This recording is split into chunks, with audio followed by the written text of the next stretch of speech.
Okay, so I'm going to teach you a real quick lesson on how to make a small box.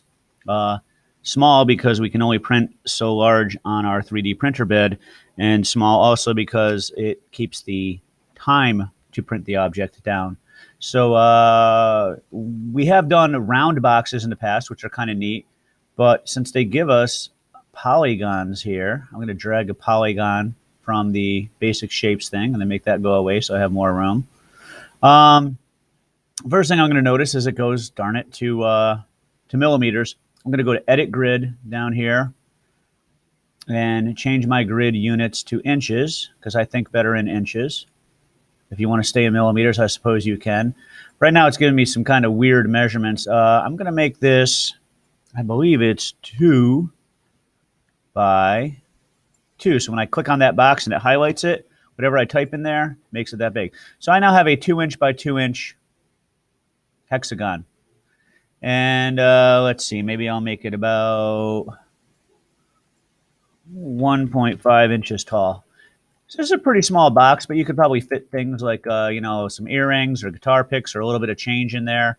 And it won't take us forever to print it. It won't use a ton of material. So anyway, there's my hexagon. And again, it is even on both of those sides. And it is 1.5 inches tall. You know what? Yeah, no, that's fine. 1.5 inches is good. The first thing, to make a box, it must become hollow. So what I'm going to do is go back to my shapes, grab another polygon and drag it in, and do pretty much the same thing, except I'm just going to make it a little bit smaller. So instead of 2, I'm going to make it 1.75. Make this 1.75.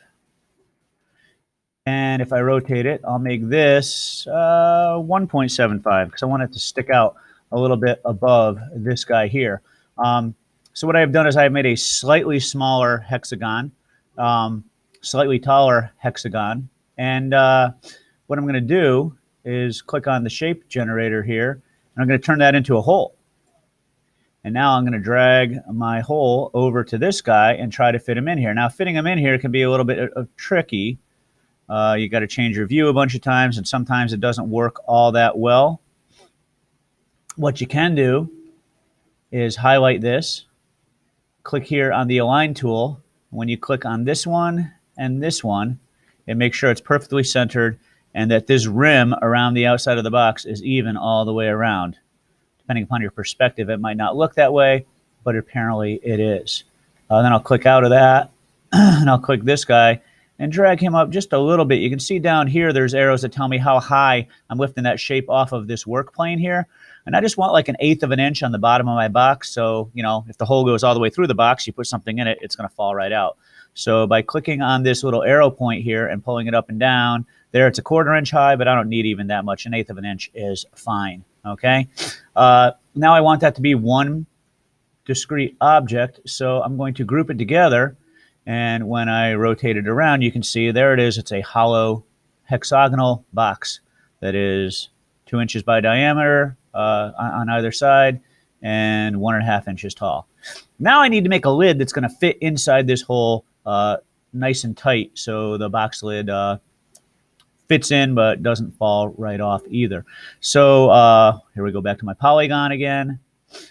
Click on it. This is going to be the bottom of my polygon. So make it 2 by 2. Maybe drag him a little closer so it'll fit nicely on my print bed. And this guy I want to only be 1/4 inch tall, or 0.25 inch tall. So this cap should fit directly over that guy, no problem. Now what I need is something that what we call being a little recessed. In other words, another slightly smaller polygon that's going to fit inside this rim here. So, as before, grab another polygon, drag it over here. You know what? I'm going to work on him out here and then drag him in. I'm going to make this, because I know this is 1.75. I'm going to make this 1.7 and this 1.7. So this shape here is small enough it should fit right inside there quite snugly. And you know what I probably should have done first was make a work plane on this surface. I wonder if I can do this after the fact and then drag this guy onto it. Look at that. Wonders never cease. So even when I made a mistake, I kind of got lucky there. You can tell it's not really aligned so good. Here, I'll make sure it's a little bit out of alignment. Grab these two guys, click on my align tool, and when I click here and here, it shifts it so that it has a nice even lip all the way around it. Okay, I'm going to switch my work plane back to the bottom. And again, these are all skills you should know how to do from your past projects. When I talk about work planes and grouping and things, you should know exactly what I mean. Here, I'm going to click here and make this guy 0.25. Seems to have shrunk the whole thing. I'm going to undo that. Make sure this is ungrouped. Group it. And then ungroup it. Because I just want to deal with this guy here. You know what? Let's make him. I keep referring to them as him. I don't know why. I think my shapes are masculine. Let's move this shape over and make it 0.25. So, you know, as you can tell, obviously sometimes you have to go backwards, right? Put my work plane on top of here, drag this guy over. Aha. Maybe this needs to be a little bit taller. Instead of 0.25, let's make it 0.5.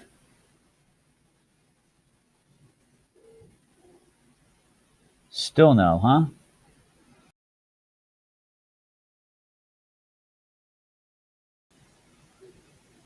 All right, so here I am back with this part that's going to be the inside of my lid.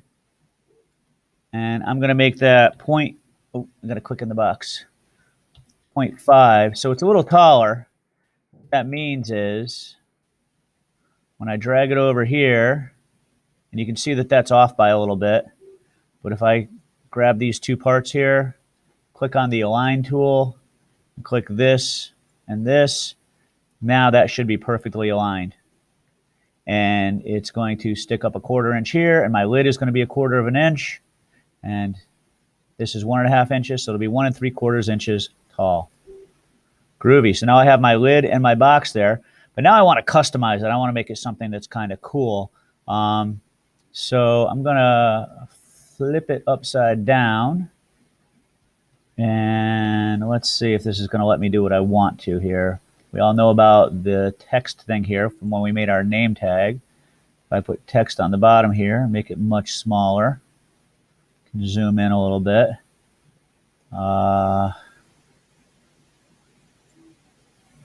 Let's see. Kind of weird when you're doing something on the bottom. Again, so you can just see from a farther perspective is those letters are all happening underneath the lid. Okay. What I'm trying to do is I'm going to put my initials or something on there. Maybe you know, GMS or Dad. If I was going to give this as a gift to my father, maybe I'd do that. I'm going to highlight this and align it so that it's nice and centered. That looks a whole lot better. And I can change the text to be whatever I want it to. When you go into the shape here, I'm going to, let's see, instead of, yeah, we'll just say, what should I do it? GMS. Okay.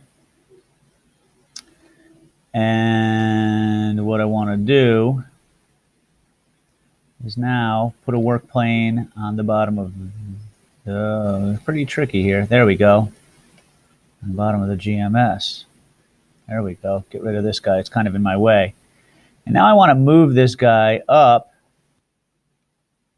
about halfway through my lid and change it to a hole. So when I highlight this together and group it, now when I turn it, you should be able to see that that is going to be recessed. In other words, there's going to be holes in the shape of the letters GMS there.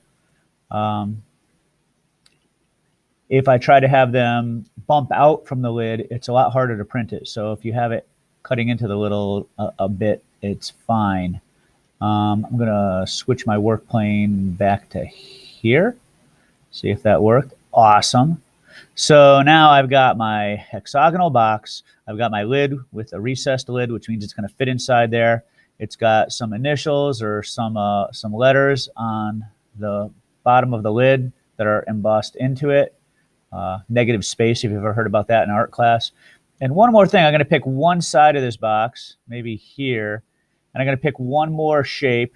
And, some people like grabbing the little heart or the little star, what have you. I'm going to zoom in a little bit and take this star. Oh, you know what I should do? Ha! Work plane, huh? Let's just put that guy there and then delete him. I'm going to put a work plane on the front here. And that's going to make it real easy to glue this star here. Okay. Going to make him a lot smaller. In fact, I click on the box and I make him one here and one here. I know I'll have a nice even star. Let's see, it's on that plane.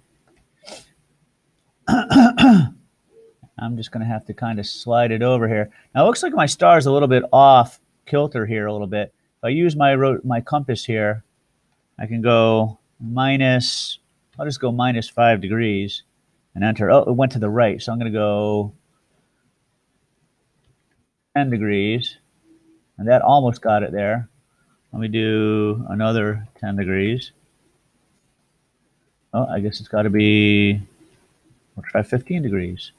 That looks like it's almost straight up and down. Maybe it's 17 degrees. Now, as I look at this, that looks pretty good.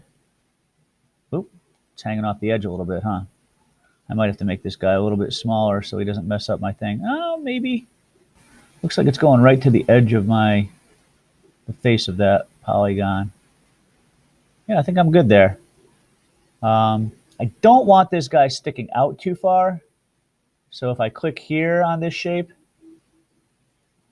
instead of 0.39, make that no more than 1/4 of an inch, maybe 0.2 inches. So that's just going to stick out a little bit. If it sticks out too far, there's a very good chance it's going to sag while the 3D printer makes it. So there I've got the star on that side. You know what? I'm going to go even lower with that. I'm going to make that 0.125, which is 1/8 of an inch. So it'll stick out just a little bit. I've got a cool looking star on there. I've got my GMS letters hollowed out in there. I'm going to grab my work plane and drag it back to the bottom because that just makes it look a little more normal to me. And by the way, I think you noticed up here, I already named this Hexagon Box Tutorial. You would put your name, Joey's Hex Box. You can use Hex for short, something like that. And then you know how to export .stl and then send it to your teacher for printing. Actually, I would show your teacher first, just in case there's a correction you need to make, so you don't have to download it a bunch of times and there aren't 2 or 3 different versions. It's annoying if the teacher prints the wrong version and then you have to print it over again because you misspelled your name or something silly like that. And then if I go into this here, all right, so here I am when I open it in the slicing program, we call this. There we go. There's my hexagon box. You can see the star there. You can see the GMS under the bottom of it. I don't want the new version yet. And if I go to print it, it'll tell me how long it's going to take to print. And I'm going to guess